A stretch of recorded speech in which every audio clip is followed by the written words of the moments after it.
Hello, and welcome to the Cryptocurrency News Channel. Let's actually talk about DeFi and the Ponzi implications of DeFi. We're going to focus a little bit on YFI, but we are going to talk a lot about DeFi.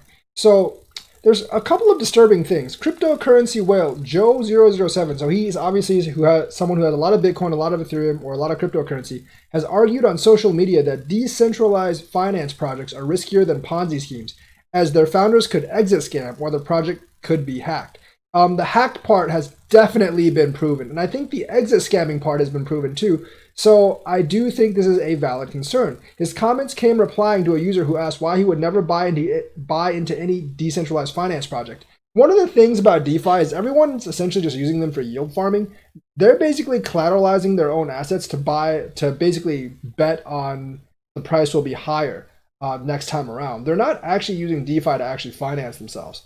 In his tweets, Joe007 argued that decentralized finance projects are centralized Ponzi schemes that use random crypto trappings to lure in dumb money. I actually believe that's true for like 90% of these projects, by the way. I do believe there are good ones. I don't think all DeFi are Ponzi schemes, but I do believe that probably most of them are.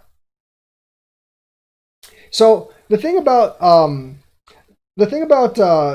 his argument, it's actually happened several times. Earlier this year, decentralized finance protocols that let users lend and borrow crypto assets were exploited via so-called flash loans taken and repaid in the same transaction. Crypto Globe reported that in April, D-Force was exploited for nearly $25 million, which the hacker later did return. In June, Balancer was exploited for over $450,000, and that's just two of the many hacks that have actually happened. The crypto whale, which rose to prominence for being on top of Bitfinex's leaderboard while holding massive positions on the price of Bitcoin, also commented on the launch of Curve Finance's YFI token.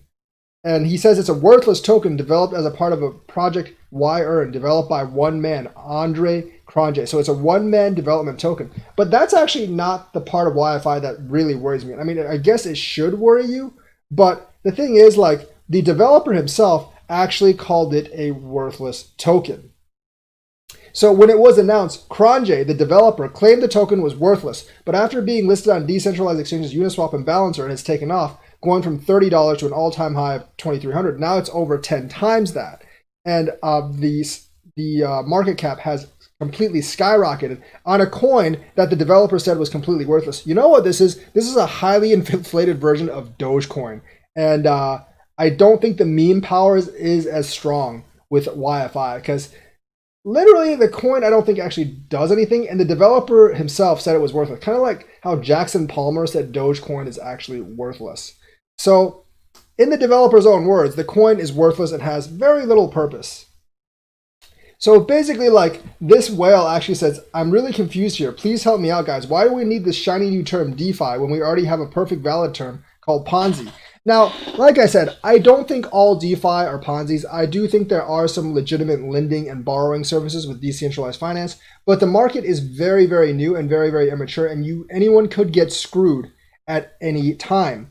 Now, YFI itself, I kind of believe this because someone's already forked YFI into YFI 2, and I think that is just a money grab. YFI itself, I'm not exactly sure what the purpose of the token actually is. The developers called it worthless, and I'm not really sure why it soared to well, I know why it soared. It soared because the supply is so limited, but it's soaring on the sole fact that the supply is limited, not because it has great utility or that it's a great project. It's like a one-man show, which the one man called the token worthless. But I guess a lot of like whales or a lot of like DeFi yield farming pumpers actually basically pumped it up and they want to sell for a higher price. This is like the definition of a Ponzi scheme where like people are just buying it in hopes of that the next guy will buy it at a higher price. It's exactly what it's actually exactly what Enron actually did in WorldCom, for those of you old enough to actually remember. It is the very definition of kind of a Ponzi, and I do think most DeFi is actually that way. There are, I think, like Maker, SNX, and other DeFis that are actually useful. Chainlink being an Oracle, I think, is useful. But most DeFi, I do believe, is this, and it will come crashing down because the regulators are going to start like really examining them. And I think people are going to find out that decentralized finance is not actually decentralized. Most of it is not. It's just like centralized Ponzi schemes to rip off money. And there have been various exit scams and hacks into DeFi. So that's kind of like my signal on it right now. Be careful of YFI. I'm not saying it won't pump more. I'm saying it could go to 100,000 or more, obviously. But at some time, I do think it's going to come crashing down. And I do think this whale actually has a point. Because YFI itself, the creator says it was worthless and it doesn't really do anything.